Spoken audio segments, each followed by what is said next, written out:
오늘 하루도 잘 지내셨습니까? 예, 얼굴 뵈니까 잘 지내신 것 같네요, 모두.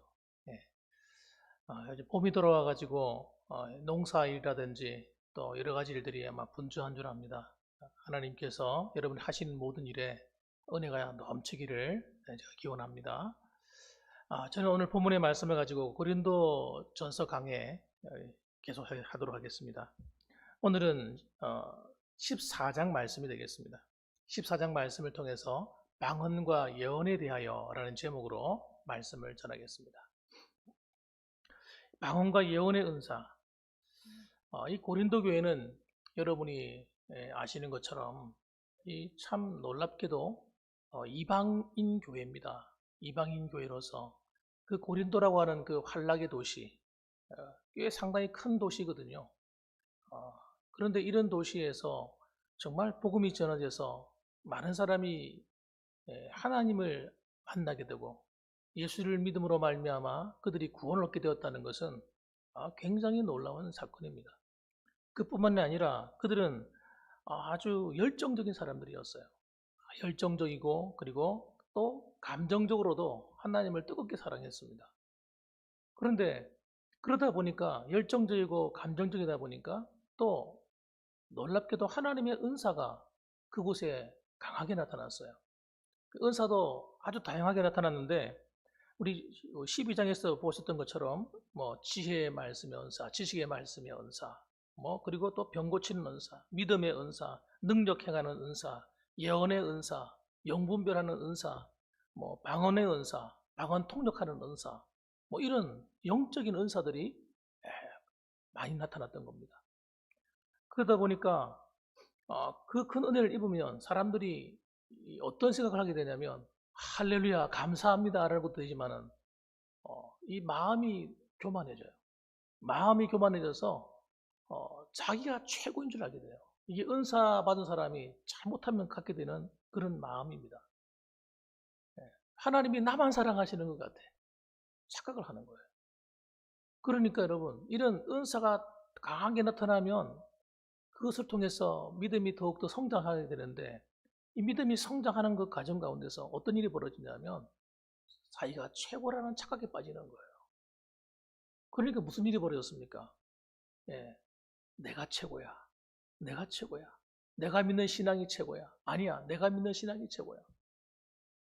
나는 바울파, 나는 게바파, 난 아볼로파. 그러고 싸웠던 거예요. 다투게 되었던 겁니다. 사랑하는 성도 여러분. 그래서 이런 은사라고 하는 것은 너무 중요한 것인데 이걸 사람들이 착각하는 거예요. 은사를 받으면 굉장히 신령한 사람이라고 생각하는 거예요. 신앙이 성숙하고 훌륭하다고 생각하는 겁니다. 그래서 목사님들이 이런 은사가 없다 이러면요. 병 고치는 은사도 없으시고 어떤 분은 뭐 방언도 할 줄 모르시고 뭐 이러면 어떤 성도들은 무시하는 거예요. 나도 방언할 줄 아는데 목사님도 방언할 줄 몰라 이러고 무시하는 거예요. 그게 몰라서 그런 겁니다. 은사에 대해서 잘 몰라서 그런 거예요. 여러분 은사와 지난주에 좀 중요한 거니까 계속 강조하는 거예요. 은사와 신앙의 성숙은 다른 겁니다. 여러분. 다른 거예요. 그리고 은사 중에서 은사 가운데서 제일 중요한 은사가 뭐냐면 하나님 말씀을 가르치는 은사가 제일 중요한 은사입니다. 그리고 교회를 세우는 은사는요, 이 말씀을 가르치는 은사예요. 그래서 장로들 가운데서도 성경 말씀을 잘 가르치는 장로를 어떻게 해요? 그 배나 존경하라. 그렇게 얘기했어요. 그래서 여러분, 목사님들 가운데 목사님들의 최고의 은사는 병 고치는 은사가 아니고 설교를 잘해서 말씀을 잘 가르치는 은사를 가진 목사님이 제일 훌륭한 목사님이에요. 은사로 사람이 성장하지 않습니다. 말씀으로 성장하는 거예요. 그래서 말씀을 잘 풀어서 먹이는 그런 목사님을 만나는 교회는 행복한 교회예요. 정말 부러운 교회죠. 그래서 여러분, 그들이 이 은사에 대한 잘못된 부분들 때문에 사실은 여러 가지 문제들이 많이 생겨났는데 그 중에 한 가지가 뭐냐면 무질서입니다. 무질서. 질서가 없는 거예요. 그 은사를 어떻게 사용해야 될지도 모르는 거예요. 그 중에 대표적인 은사가 뭐였냐면 바로 이 예언의 은사와 그리고 또 방언의 은사였습니다. 자, 한번 보십시오. 1절 말씀 읽어볼까요? 1절 말씀 읽어봅니다. 자, 같이 읽어볼까요? 사랑을 추구하며 신령한 것들을 사모하되 특별히 예언을 하려고 하라. 예.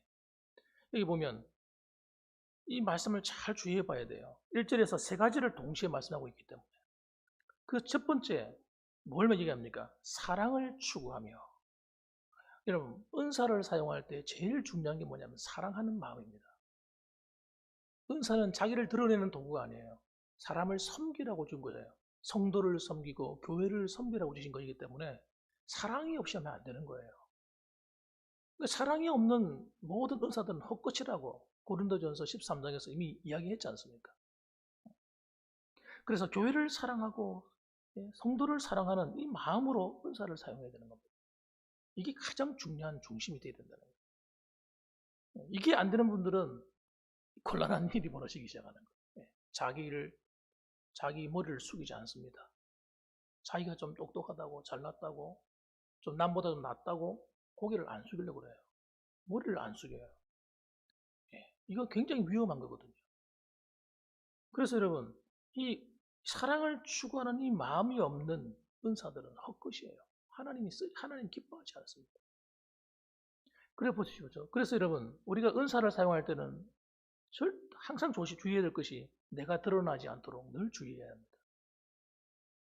다 때문에 내가 하나님의 영광을 가리고 있지 않을까. 하나님, 내가 혹시 그렇게 했다면 하나님 죄송합니다. 하고 이렇게 자기를 살피면서 은사를 사용해야 돼요. 그래야 우리가 이 잘못된 길에 들어서지 않게 되는 거예요.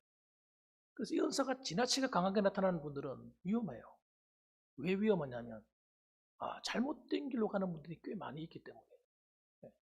그래서 박태성 같은 이런 사람 교회 장로이지 않습니까? 장로인데 이 은사가 막 강하게 나타나니까 병이 막 나와버리고 문제가 해결되고 귀신이 막 떠나가고 나중에는 여러분 기도도 열심히 안 하는데 그런 일이 막 벌어지는 거예요. 이게 기가 막힐 일인 거예요. 그러니까 착각하는 거예요. 자기가 하나님이라는 거예요. 내가 하나님이다. 이렇게 나오는 거예요. 여러분 처음에는 성령으로 시작했는지 모르지만 중간에 사탄이 와서 덮어버린 거예요. 교만해져 버려요. 교만하고 자기가 높아지는 건 끝나는 겁니다. 그 다음에 여러분 신령한 것들을 사모하라고 권합니다. 우리가 여러분 이런 좀 위험하다고 칼을 안 쓰면 됩니까? 칼이 얼마나 중요한 거예요. 그런 어린아이들에게는 칼이 위험한 도구지만 그러나 어른들에게는 칼이 얼마나 유용합니까? 엄마가 부엌에서 음식을 만들 때 칼이 없이는 안 되잖아요. 집안에는 칼이 한 자루 이상은 다 있기 마련입니다. 그런데 그 칼을 갖다 아이가 쓰면 위험하잖아요. 여러분, 우리가 신앙에 성숙해지고 하나님 은혜를 더 사모하는 위치에 서게 되면 은사도 이런 필요한 거예요. 그래서 은사를 하나님께 달라고 기도할 필요가 있습니다. 내게 필요할 때. 그래서 여러분 신령한 것을 뭐라고요? 사모하라고 군면하고 있는 거예요. 그래서 은사 무용론자들도 위험한 겁니다. 어떤 분들은 은사는 다 끝났습니다. 초대교회 당시에 그때 하나님이 필요해서 준 거고 지금은 다 끝났습니다. 성경을 어떻게 읽었다는 거예요. 제가 늘 조심히 하는 게 뭐냐면 이 사람들이 성경을 보지 않는다는 거예요. 목회자도 마찬가지예요. 대학 교수도 마찬가지예요. 신학 교수도 마찬가지예요. 성경을 똑바로 안 읽어요. 성경을 안 읽고 어디서 배워온 지식으로 사람을 가르치는 거예요. 얼마나 위험한지 몰라요. 책 읽고 와가지고 가르치고. 저도 처음에는 전도사 시절이나 이럴 때는요, 그런 사람들이 훌륭한 줄 알았어요. 그런데 제가 신앙에 점점 자라가면서 깨닫게 된 게 뭐냐면, 하나님 말씀이 얼마나 중요한지 깨닫게 되는 거예요. 성경 속에 다 들어있는 거예요, 답이.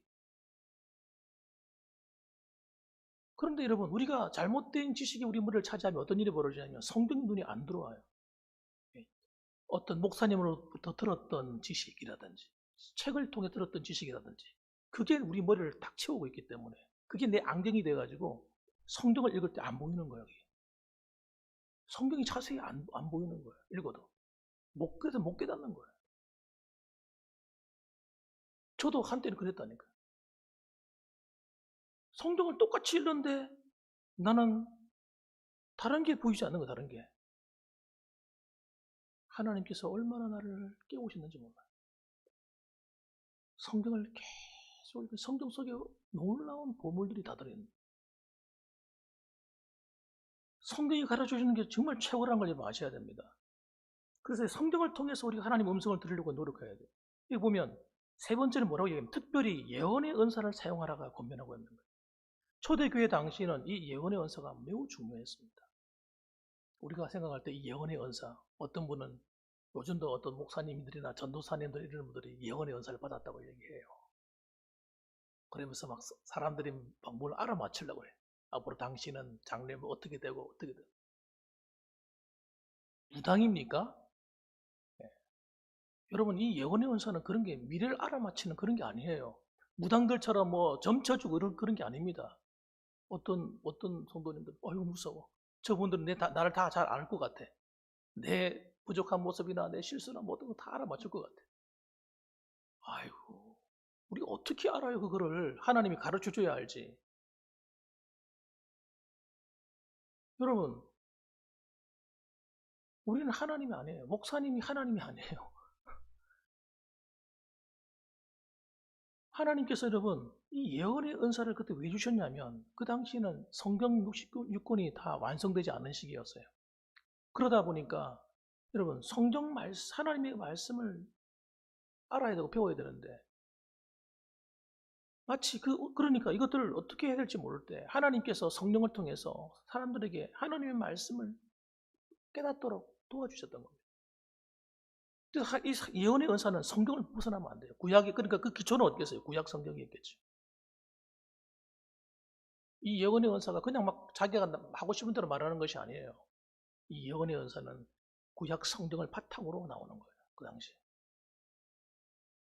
그래서 이 말씀을 돌아가면서 서로 나누는 거예요. 하나님께서 주셨던 은혜의 말씀을 함께 나누는 이 예언의 은사였어요. 그 당시. 그래서 보십시오. 3절 말씀 보면 이렇게 얘기합니다. 그러나 예언하는 자는 사람에게 말하여 덕을 세우며 권면하며 위로하는 것이요. 근데 어떤 사람은 겁을 주는 거예요. 너 조심해야 돼. 큰일 나. 하나님께서 이렇게 말하면 큰일 나는 거예요. 그 자체가 벌써 위험한 거예요. 여러분. 남을 공포를 주고 두렵게 만들어가지고 자기의 뜻을 이루려고 하는 사람들. 이런 기독교 무당과 똑같은 거예요. 그래서 예언의 은사는요, 하나님으로부터 말씀을 받아서 말하는 거예요. 그리고 이런 은사는 아주 자연스러운 겁니다. 예를 들면 제가 청년 시절에 기도회가 있습니다. 청년들 기도회가 있으면 모여서 임원들 중심으로 모입니다. 모여서 밤새도록 모여가지고 기도하는데 어떻게 기도회를 시작하냐면 돌아앉아가지고 성경 말씀을 읽어요. 본문을 가지고 성경 말씀을 쭉 읽고 난 다음에 돌아가면서 받은 은혜를 나누는 거예요. 근데 희한한 게 뭐냐면 똑같은 본문을 가지고 말씀을 나누는데 그 나누는 말씀이 각자가 적용하는 게 다 틀린 거예요. 나는 이 말씀 이렇게 하나님께 말씀하시는 것 같아요. 나는 이렇게 말씀하는 것 같아요. 그런데 그게 왜 그렇게 은혜가 돼요? 여러분 마치 예언의 은사라는 그와 같은 거예요. 그 말씀을 통해서 하나님이 내게 교훈하는 말씀을 함께 나눌 때 다른 사람들이 그 말씀을 통해서 은혜를 받는 거예요. 나도 그런 것 같아. 나도. 그래서 이 말씀은 뭐 하는 역할이냐? 사람을 위로하고 권면해서 덕을 세우고 신앙을 자라게 만드는 데 쓰이는 거죠. 그래서 예언의 은사를 많이 하라고 지금 바울이 강조하고 있는 것입니다. 그러면 그 다음에 방언의 은사는 방언의 은사. 방언의 은사는 과연 필요한 걸까요? 하는 겁니다. 순복음교단 같은 경우 우리나라 초창기 시절에 순복음교단에서는 방언을 굉장히 강조했어요. 그래서 기도하면 막 방언이 터져가지고 막 방언하기 시작하죠. 사람들이 방언으로 막 기도해요. 그럼 막 어떤 사람은 부러워하죠. 아이고 부럽다. 그런데 이 방언의 은사도 지나치게 나가면 문제가 생기는 거예요. 예를 들면 방언 안 받은 사람은 구원받지 못했다. 그렇게 얘기했었거든요. 순복음교단에서. 그건 좀 지나치게 많이 나간 거예요. 물론 자기들도 그 이유가 있어요. 왜 그런지 설명하는 거 있어요. 설명하는 거 있으면 들어보면 또 그 사람 말 들어보면 또 그런 것 같기도 하고 성경을 근거로 얘기하기 때문에. 그러나 구원하고는 다른 거예요. 은사와 구원은 다른 겁니다, 여러분. 자, 그런데 우리가 장로교 같은 경우에는 이 하나님 은사를 맛보신 목사님들 같은 경우는 방언을 하라고 얘기합니다. 자기도 할 줄 알고 하니까 하십시오 얘기해요. 그런데 어떤 분들은 방언하면 아주 질색을 합니다. 왜? 방언하는 사람들이 교회마다 문제를 느끼는 거예요. 와서 막 기도한다고 막 그렇게 하는 사람들이 목사님 말을 안 듣거든. 목사님이 가르치면 그 말씀을 따라야 되는데 뒤에서 말씀 안 듣는. 왜 그럴까요? 자기가 너무 신령한 거예요. 방언한다고, 기도 많이 한다고 신령해져 버렸어요. 자기가 목사 위에 있어요. 그러니까 교회에서 그런 은사가 한다고 가지고 있고 방언한다는 사람에 대해서는 조용히 하죠. 우리에게는 방언하면 안 됩니다. 하지 마시오. 이런 일도 벌어지게 됐던 거예요. 왜? 자기가 가지고 있는 은사가 있다고 해서 목사님이 그런 은사가 없다고 무시하면 안 되는 거예요. 그 자체가 교만이에요. 교만. 방언으로 교회를 이끌어가는 거 아니잖아요. 그래서 여러분, 이 은사를 받아서 은사를 어떻게 사용하는가 이걸 모른다는 거예요. 누가 몰라요? 목회자들도 모르고 성도들도 모르는 거예요. 방언하면서도 이 방언을 왜 하는지도 모르고 하는 사람이 널려 있어요. 성경만 똑바로 봐도 알 수 있는 이야기들이에요. 성경만 똑바로 읽어도. 성경을 읽어보면 뭐라고 얘기합니까? 고린도전서 오늘 14장만 자세히 읽어도 여러분 방언은 어떤 것인지를 금방 깨달아요. 금방 알게 돼요. 자, 한번 봅시다. 그럼 방언이 뭔가 한번 봅시다. 우리 2절 말씀을 읽어봅니다. 2절 말씀. 다 같이 읽어볼까요? 시작. 방언을 말하는 자는 사람에게 하지 아니하고 하나님께 하나니 이는 알아듣는 자가 없고 영으로 비밀을 말함이라. 아멘. 자, 방언을 말하는 자는 누구한테 하는 거예요? 사람에게 하지 아니하고 하나님께 하나니. 사람을 거치지 않고 직통으로 하나님과 만나는 기도의 통로가 방언의 은사라는 겁니다. 또 뭐라고 설명했습니까? 이는 알아듣는 자가 없다는 거예요. 이 중요한 말입니다. 바울이 방언에 대해서 말하는 이 말이 굉장히 중요한 말이에요. 알아들으면 안 된다는 거예요. 이거 하나님만 알아들어야 된다는 거예요. 그래서 심지어는 누구도 몰라야 돼요. 사탄도 못 알아듣는 거예요. 마귀도 몰라요. 방언으로 말하면 못 알아듣는 거예요. 또 설명합니다. 이는 영으로 비밀을 말하는 것이다. 영이 무슨 영입니까? 나의 영이. 내 영으로 하나님께 기도하는 거라는 거예요. 방언은. 내 영이 하나님께 부르짖어서 기도하는 게 방언 기도라는 거예요.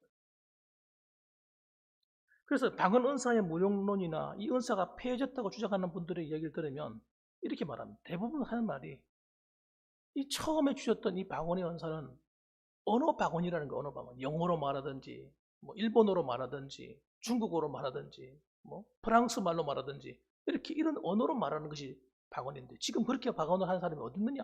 이렇게 하면서 방언은 폐해졌다고 얘기를 해요. 정말 무식한 거예요. 무식한 거예요. 성경을 안 뜻대로 안 보는 거예요. 진짜 저는 있잖아요. 우리 목사님들부터 해서 너무너무 안타까워요. 왜 성경을 똑바로 안 봅니까? 처음 주셨던 방언이 어떤 방언이었어요? 사도행전 2장에 보게 되면 그 방언을 모여서 하잖아요. 할 때 그 자리에 성전에 모였던 사람들이 그 방언을 다 알아들었대요. 그게 여러 나라들이 와가지고 사람들이 와서 모여 있었는데 모두가 다 그 말을 알아듣다는 거예요. 무슨 말이에요? 그 언어가 아니라는 거예요. 방언으로 무슨 말인지 모르지만 말을 하고 있는데 그 언어가 영어로 말했다거나 여러분 헬라어로 말했다거나 이런 게 아니라는 거예요. 모든 사람들이 알아들었다는 거예요. 이 말은. 제 말 이해되세요? 그래서 여러분 이 사도행전 2장의 방언은 언어 방언이 아닙니다. 우리들이 생각하는 그런 방언이 아니에요. 하나님의 성령의 능력으로 모든 사람들이 알아들을 수 있도록 성령이 통역해 주시는 방언이었죠.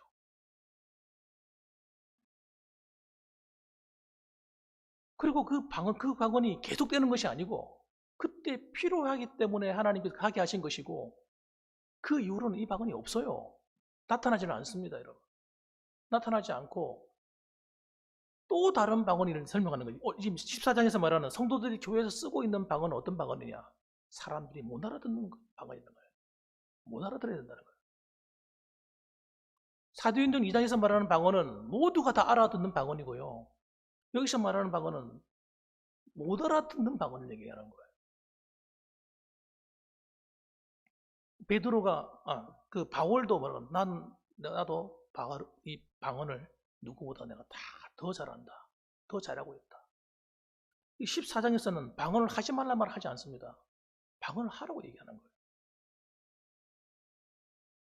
방언을 하는데 여러분 질서를 따라라 이 얘기를 하고 있는 거지. 방언이 필요 없다거나 방언하지 마라 이런 말 하는 게 아닙니다. 근데 이 방언이 왜 이 방언의 은사가 중요하냐? 너무 중요한 은사예요, 이 은사가. 그래서 여러분 이 설교를 잘 들으셔야 돼요. 그래서 여러분 한국 교회가 어떤 신학 교수들 이런 사람들이 은사가 끝났다든지 은사 무용론, 방언 무용론 외치는 사람들은 위험한 분들이에요. 성령의 역사를 가로막는 사람들이에요. 그런 사람들은 정말 조심하셔야 돼요. 하나님이 은사를 줄 때는 이유 없이 준 적이 없습니다. 교회가 너무 필요하기 때문에 주는 것이 은사예요. 자, 그러면 열어봅시다. 그래서 이것은 이 방언의 은사는 우리 영이 하나님께 알리는 직통 라인에 하나님께로 바로 직통하는 은사예요. 은사고 하나님이 알아듣지 못하는 은사고 심지어는 마귀도 못 알아듣는 그런 은사입니다. 하나님만 알아듣는 은사예요. 자, 그런데 왜 이 방언 문제가 중요하게 됐느냐?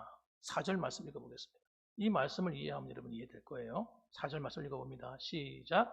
방언을 말하는 자는 자기의 덕을 세우고 예언하는 자는 교회의 덕을 세우나니. 방언을 말하는 자는 자기의 덕을 세운대요. 그리고 예언하는 자는 교회의 덕을 세운대요. 이게 은사의 목적이에요. 하나님이 은사를 주실 때 어떻게 쓰라고 주시는데 그걸 모르고 사용했기 때문에 그런 거예요. 그리고 방언의 은사는 어떻게 쓰는 겁니까? 자기의 덕을 세우는 은사예요. 그런데 그걸 모르고 어떻게 했습니까? 이 고린도 교회 성도들은 사람들이 모인 앞에서 방언으로 나가가지고 방언 받아가지고 너무너무 뜨겁잖아요. 너무 기쁘잖아요. 막 이런 신비한 은혜를 체험했으니까. 그러니까 앞에 대표 기도할 때 방언으로 샬라 방언으로 기도하는 거예요. 그러니까 사람들이 야 신기하다. 야 너무 놀랍네. 이렇게 야 나도 부럽다. 어떤 사람 못 받은 사람도 그렇게 생각할 수 있겠죠. 그런데 무슨 말인지 하나도 모르겠는 거예요. 왜? 방언은 모르는 거니까. 못 알아듣는 것이니까. 또 어떤 일이 벌어졌을까요? 심지어는 하나님 말씀을 전한다고 전하면서 앞에 나와가지고 방언으로 쏠라 하고 있는 거예요. 그러니까 앉아있는 사람들이 무슨 말인지 한참에 가만히 앉아있는 거예요. 이 방언의 은사가 자기 일을 위해서 주는 산지를 모르고 사람들 앞에서 쓰는 거예요. 그러니까 교회가 혼란스러워져 버려요. 그러나 예언의 은사는 뭡니까? 예언의 은사는 자기도 세울 뿐 아니라 그 예언의 은사, 하나님 말씀을 듣는 사람들의 마음속에 하나님을 향한 믿음을 불러일으키고 예? 그들이 하여금 하나님 위로하고 권면해서 하나님 앞에 세워가는 그런 은사지 않습니까? 그러니까 이 예언의 은사는 여러분 교회에 너무나 유익한 은사인 거예요. 그래서 질서를 잡아주는 거예요. 앞으로 교회에서는 예언의 은사를 주로 많이 사용하고 특히 만일에 방언의 은사를 하려고 하는 사람은 통역하는 사람, 방언의 통역의 은사를 받은 사람이 있으면 하고 그렇지 않으면 교회에서는 하지 마시오 하고 얘기한 거예요.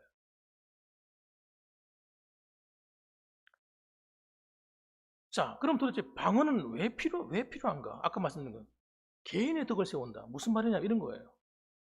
우리가 기도할 때 이 방언의 은사가 필요한 거예요. 방언으로 기도하게 되면 기도하는 시간이 피곤하지가 않아요. 너무 신기해요. 기도할 때 힘이 들지 않아요. 1시간, 2시간이고 기도해도 여러분 기도할 때 힘이 든다 생각이 안 들어요. 그래서 방언의 기도는 여러분 나로 하여금 기도를 힘있게 할 수 있도록 나를 도와주는 그런 아주 좋은 은사인 겁니다. 그래서 저는 여러분들이 기도할 때 나는 방언의 은사 같은 것도 받으라고 말씀드리고 싶어요. 그런데 그 아무나 주니까 아무나 주진 않아요. 사모해야 됩니다. 신령한 것을 사모하라. 이렇게 말씀하잖아요. 그럼 목사님들 같은 분들은 어떤 은사가 있어야 되겠어요? 목사님들 같은 경우는 방언 은사가 꼭 받으시면 좋다고 생각들어요. 왜? 영적인 싸움에 너무 유익하기 때문에. 영적으로 기도가 힘들 때마다 방언을 가지고 기도하면 지치지 않고 기도할 수 있기 때문에 너무너무 중요한 거예요. 예언의 은사도 목회자에게 너무너무 중요해요. 왜? 하나님 말씀을 하나님께 받아가지고 말하는 거니까. 얼마나 중요하겠어요. 그 예언의 은사를 받은 분이 말씀을 전하는 거와 그런 은사가 없이 말씀을 전하는 거하고는 차이가 날 수밖에 없어요. 뭔가 다른 거예요. 말씀을 들어보면 뭐가 달라요. 지혜의 말씀의 은사, 지식의 말씀의 은사. 이런 은사를 받아서 말씀을 선포하고 가르치는 그런 목회자들은 남다른 거예요. 성도들에게 남다른 영향을 미칠 수밖에 없는 거예요. 성경을 보는 눈이 열리게 되는 겁니다.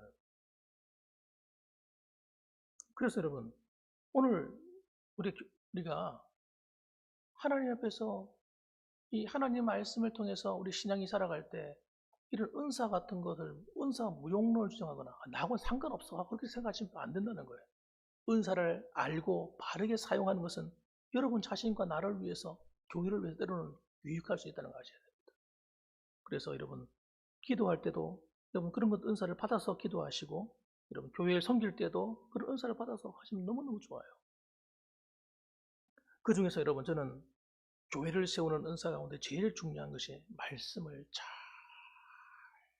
읽고 듣고 지키는 여러분 이 말씀의 은사가 너무 중요하다고 생각해요. 이건 목회자들뿐만 아니라 성도들도 다 유익한 은사예요. 그래서 하나님 말씀을 들을 때 말씀을 알아듣는 귀가 있어야 되는 거예요. 여러분 하나님의 말씀을 듣는 귀 이런 영적인 귀가 열리셔야 돼요.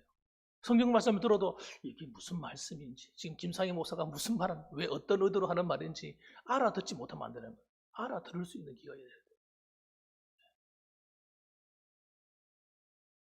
성경 말씀을 알아들을 수 있도록 사모하셔야 돼요. 그래서 하나님 앞에 하나님 말씀을 알아들을 수 있는 영적인 귀를 열어주세요. 그렇게 기도하면서 들으셔야 된다니까요. 하나님, 저는 하나님 말씀대로 순종하고 싶은데 하나님 내가 도대체 하나님 어떤 말씀을 내가 순종해야 됩니까? 내가 지금 어떤 말씀 앞에 내가 지금 그 말씀 앞에 내가 붙들고 살아야 됩니까? 하나님께 물어보는 마음으로 기도하면서 말씀을 들으시고 성경 말씀을 읽으시고 그렇게 하셔야 돼요. 그래서 이렇게 할 때 하나님께서 여러분 우리가 영적으로 굉장히 유익하게 만들어 주시는 겁니다. 한번 따라합시다. 하나님 말씀이 나를 세웁니다. 하나님 말씀이 교회를 세웁니다. 하나님 말씀에 대한 문이 여러분 열리셔야 됩니다. 눈이 열리셔야 눈이. 귀만 열리는 것이 아니라 눈도 열리셔야 돼요. 성경 말씀을 읽을 때마다 하나님 말씀이 깨달아지고 믿어지고 이해가 되고 이런 뜻이 계셔서 이런 뜻이 있구나. 하나님이 오늘 이렇게 말씀하시는구나. 읽고 듣고 그리고 순종할 수 있는 능력도 생기셔야 됩니다. 순종하셔야 돼요. 왜 하나님 말씀을 우리에게 주시는 이유 그리고 하나님 말씀을 읽고 깨닫게 하시는 이유 그것은 여러분 우리로 하여금 그 말씀대로 순종하며 살라고 주시는 것이기 때문에 그냥 내 귀를 즐겁게 하거나 내 눈을 즐겁게 하는 데 쓰시면 안 되는 거예요. 한번 따라합시다. 하나님 말씀은 순종하라고 주시는 말씀입니다. 뒤로 갈수록 자신이 없어지니까 다시 한번 하나님 말씀은 읽고 듣고 순종하라고 주신 말씀입니다. 정말요? 아멘. 그렇습니다. 그래서 많은 성도님들이 신앙생활 하다가 할 때도 그 순종이라는 부분을 잘 이해를 못 해가지고요.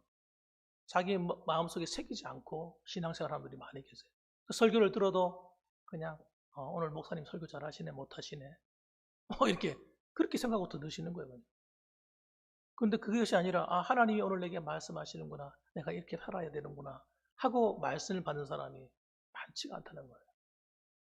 그런데 그렇게 말씀을 받아야만 말씀이 유익이 되는 겁니다.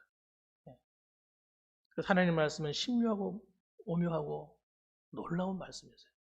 이것은 사람들이 생각하는 것과 너무 다릅니다. 그걸 여러분 발견하셔야 돼요. 그래서 여러분, 우리 봉황교회는 정말 말씀 운동이 가정에서부터 일어나요. 가정에서부터. 말씀 운동. 그 다음에 기도 운동. 말씀과 기도 운동이 일어나요.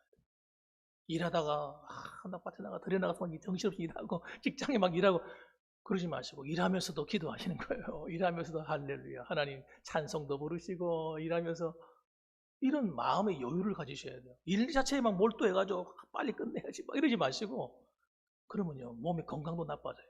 그러지 말고, 저 여유를 가지고, 하나님, 오늘 들에 나가면 제일 먼저 기도부터 하고, 하나님, 이 노는가 밭에 하나님 복을 주시고, 하나님께서 은혜를 베풀어 달라고 기도하는. 방언할 줄 아시는 방언으로 기도하고 하는 거죠. 뭐. 그리고 하나님 앞에 맡기고 그 농사도 짓고 직장 가서도 먼저 가서 기도하고 하루 시작하고 공부하는 학생들은 기도하고 공부하고 시작하고 그리고 하나님 앞에 그렇게 사는 거예요. 그렇게 하면 하나님이 얼마나 기뻐하시겠냐. 우리가 삶 자체가 완전히 주님과 함께 동행하는 삶이 되어버리는 거죠. 그래서 하나님이 예언의 은사나 방언의 은사를 주신 목적은요, 하나님과 교제하기 위해서입니다. 하나님과 만나고 교제하게 하기 위해서 우리를 진리 안에 세우기 위해 주신 은사예요. 그렇기 때문에 여러분, 이것들은 나하고 상관없다 그렇게 생각하지 마시고 하나님 내게도 이 은혜를 주옵소서. 할렐루야. 그렇게 하셔야 돼요. 그런 마음으로 하셔야 돼요. 그래야 하나님께서 기뻐하십니다. 오늘도 여러분 이와 같은 은혜가 있기를 주님의 이름으로 축복합니다.